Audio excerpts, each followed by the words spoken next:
जरांगे पाटलांच्या मागण्यांवरून अनेक दावे प्रतिदावे सुरू झालेले आहेत। ओबीसीना धक्का लागला का यावरून ओबीसी नेत्यांमध्ये दोन मत आहेत। तर जरांगे पाटलांच्या मागण्या, त्यावर झालेले निर्णय आणि त्यावरून होणारे दावे यावरूनही अनेक चर्चा सुरू झालेल्या आहेत। बघूया त्याबद्दलचा एक स्पेशल रिपोर्ट।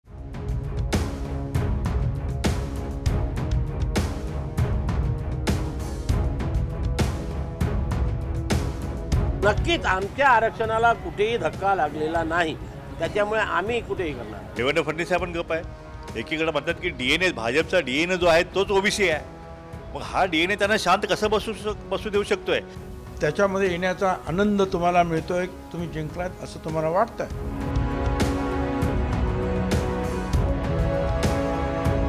जरांगे पाटलांच्या आंदोलनावर ओबीसी नेत्यांमध्ये मतभिन्नता समोर आली आहे।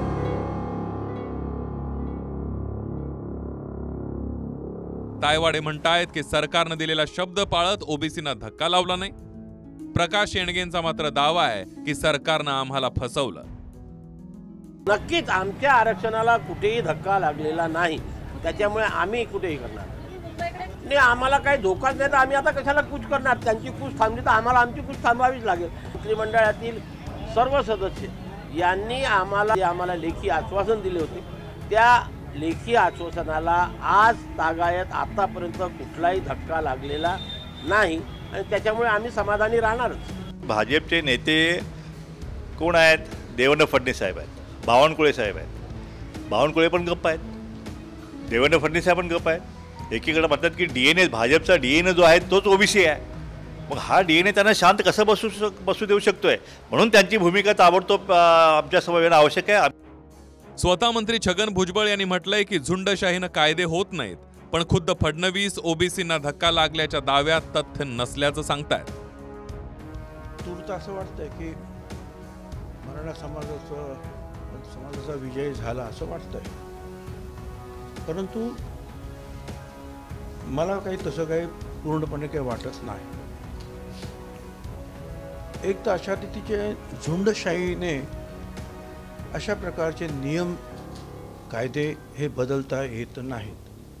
कुठल्याही प्रकारे ओबीसींवर अन्याय होईल असा कुठलाही निर्णय राज्य सरकारने घेतलेला नाही। ज्यांच्या नोंदी नाहीत किंवा ज्यांच्याकडे कुठला पुरावा नाही अशा लोकांना देण्याच्या संदर्भातला निर्णय नाहीये। त्यामुळे मला असं वाटतं की या सगळ्या गोष्टीचा अभ्यास केल्यानंतर भुजबळ साहेबांचं देखील या ठिकाणी समाधान होईल, कारण आमची पहिल्या दिवशीपासून भूमिका आहे की ओबीसी समाजावर अन्याय होऊ द्यायचाच नाही, त्यामुळे आम्ही तो होऊ दिलेला नाही। दाखल गुन्ह्यांबाबतही हाच संभ्रम आहे। सरकारने जरांगे पाटलांच्या आंदोलनावरचे राजकीय गुन्हे मागे घेतलेले आहेत, मात्र भुजबळांनी फक्त नाकारलेली मागणी वाचल्यामुळे सर्वच गुन्हे मागे घेतल्याचा प्रचार होतोय। ज्यांची घरं दारं जाळली त्यांच्यावरचे गुन्हे मागे घ्या। ज्या पोलिसांवर हल्ले केले, जखमी केले, त्यांचे गुन्हे असेच मागे घ्या। मग हा नियम सगळ्यांनाच उद्या लागू होईल। कुणी अशा मागण्यांसाठी जर पोलिसांना मारलं, कोणाची घरं जाळली आंदोलन म्हणून, तर गुन्हे मागे घ्या। गुन्हे मागे घेण्याचा आदेश आम्ही दिलेला आहे आणि आंदोलनातले जे काही गुन्हे आहेत, मग ते अंतरावली सराटीचे असो किंवा इतर ठिकाणचे असो, ते गुन्हे निश्चितपणे मागे घेतले जातील। मात्र घरं जाळण्याचे गुन्हे असतील, पोलिसांवर ज्या ठिकाणी ज्यांनी थेट हल्ला केलेला आहे किंवा डायरेक्ट आग लावली आहे, सरकारी बसेस झालेल्या आहेत, असे जे काही गुन्हे आहेत त्या गुन्ह्यांच्या संदर्भात आपल्याला माहिती आहे की कोर्टाचाच आदेश आहे की असे गुन्हे हे कोर्टाच्या आदेशाशिवाय परत घेता येत नाही। नोकर भरती आणि मोफत शिक्षणाची मागणी सरकारनं मान्य केलेली नाहीये, पण सरकारनं मागणी अमान्य केली त्यावर न बोलता फक्त जरांगेंची मागणी काय होती ती भुजबळांनी वाचून दाखवली। मात्र तसा निर्णय सरकारनं घेतलेला नाहीये। सरकारी भरती करायची नाही, त्यांच्यासाठी वेगळं ठेवायचं। युनिटिव्ह पिटिशन जे आहे ते न्यायालयामध्ये आहे, तोपर्यंत मराठा समाजातील सगळ्यांना 100% शिक्षण मोफत द्या।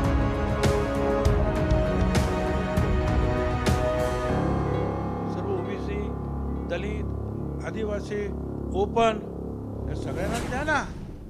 आधी ब्राह्मण समाजाला सुद्धा द्या, सगळ्यांनाच द्या, फक्त एकालाच द्या कशासाठी? 2 दिवसांपूर्वी आता भुजबळ सत्तेत राहूनच लढतील आणि आम्ही रस्त्यावरची लढाई लढू असं शेणगे म्हणाले होते। सरकारनं शब्द पाळल्यामुळे आम्ही प्रतिआंदोलन करणार नसल्याचं तायवाडेंनी म्हटलंय. मात्र पुढचा निर्णय येत्या 2 दिवसात घेणार असल्याचं भुजबळ सांगतायत. कुणबी नोंदी मिळाल्यास मराठा ही जात संपून जाईल अशी भीती सभांमधून छगन भुजबळ वर्तवत होते. आज मात्र 50% खुल्या प्रवर्गाऐवजी 19%मध्येच मराठ्यांना झगडावं लागेल अशी भूमिका भुजबळांनी मांडली आहे. हल्ली मराठे बांधव शिंपी सोनार वगैरे सुद्धा धंदे करतात. त्यांनी धंद्याची जात न सांगता मराठा अशी जात सांगावी. म्हणजे कुणबी मराठा नाही, मराठा मराठा. आम्ही मराठा आहोत, जातीवंत. या महाराष्ट्रामध्ये एक सुद्धा मराठा शिल्लक राहणार नाही, सगळे कुणबीच. तुम्ही 50%मध्ये जे तुमची संधी होती ती तुम्ही गमावून बसता, हे सुद्धा तुम्हाला विसरता येणार नाही. बॅकडोर एंट्रीनं जे आहे तुम्ही प्रयत्न करता. छगन भुजबळ साहेब समता परिषदच्या माध्यमातून ओबीसीच्या लढा आज नाही 30 वर्षापासून मी पाहता, आणि त्यांनी जे काही आजपर्यंत भूमिका त्यांची पूर्वीची, आजची किंवा उद्याची, ते समता परिषदच्या माध्यमातून त्यांनी जेव्हा जेव्हा बोलले, राष्ट्रवादी पक्ष म्हणून कधी बोलले नाही. Bureau report, TV9 Marathi.